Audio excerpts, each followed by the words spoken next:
there were some present at the same time who told him about the Galileans, whose blood Pilate had mixed with their sacrifices. Jesus answered them, "Do you think that these Galileans were worse sinners than all the other Galileans because they suffered such things? I tell you no, but unless you repent, you will all perish in the same way." Well, those 18 on whom the tower in Siloam fell and killed them, do you think that they were worse offenders than all the men who dwell in Jerusalem? I tell you no, but unless you repent, you will all perish in the same way.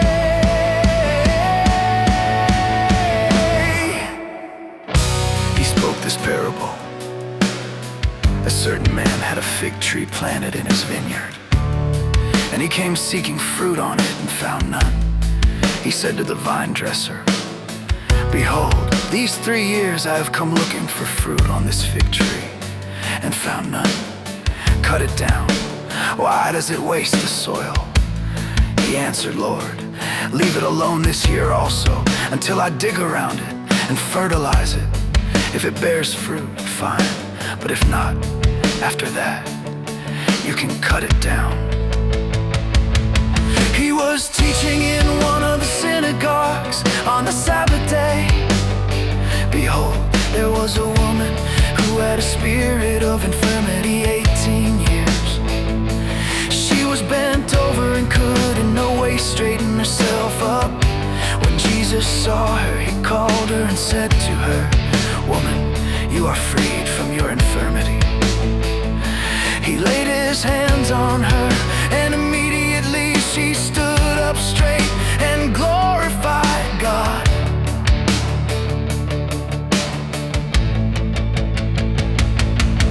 The ruler of the synagogue, being indignant because Jesus had healed on the Sabbath, said to the multitude, "There are 6 days in which men ought to work. Therefore come on those days and be healed, and not on the Sabbath." Therefore the Lord answered him, "You hypocrites, doesn't each one of you free his ox or his donkey from the stall on the Sabbath and led him away to water?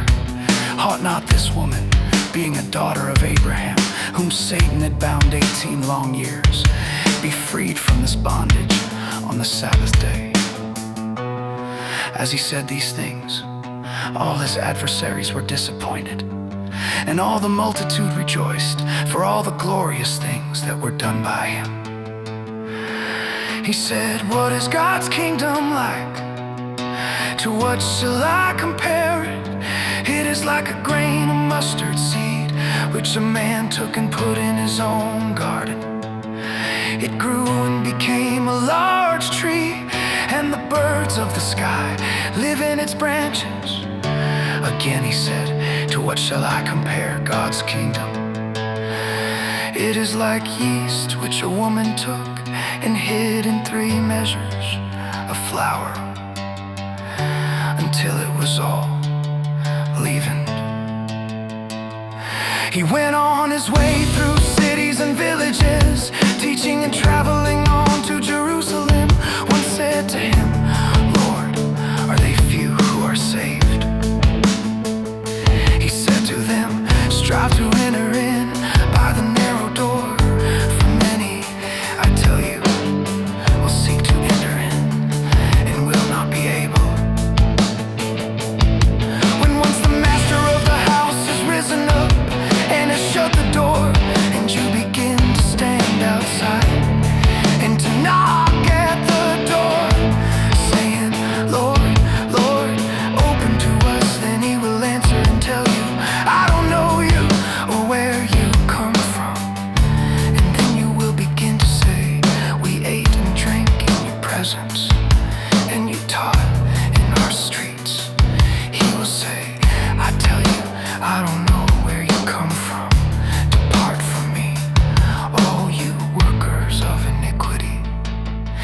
will be weeping and gnashing of teeth when you see Abraham, Isaac, Jacob, and all the prophets in God's kingdom, and yourselves being thrown outside.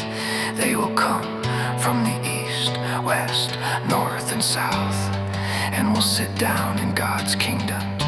Behold, there are some who are last who will be first, and there are some who are first who will be last.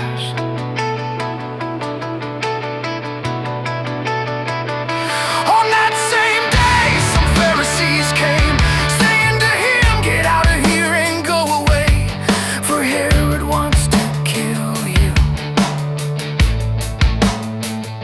He said to them, "Go and tell that fox, behold, I cast out demons and perform cures today, and tomorrow and the third day I complete my mission. Nevertheless, I must go on my way today and tomorrow and the next day, for it can't be that a prophet would perish outside of Jerusalem. Jerusalem, Jerusalem, you who kills the prophets and stones those who are sent to her.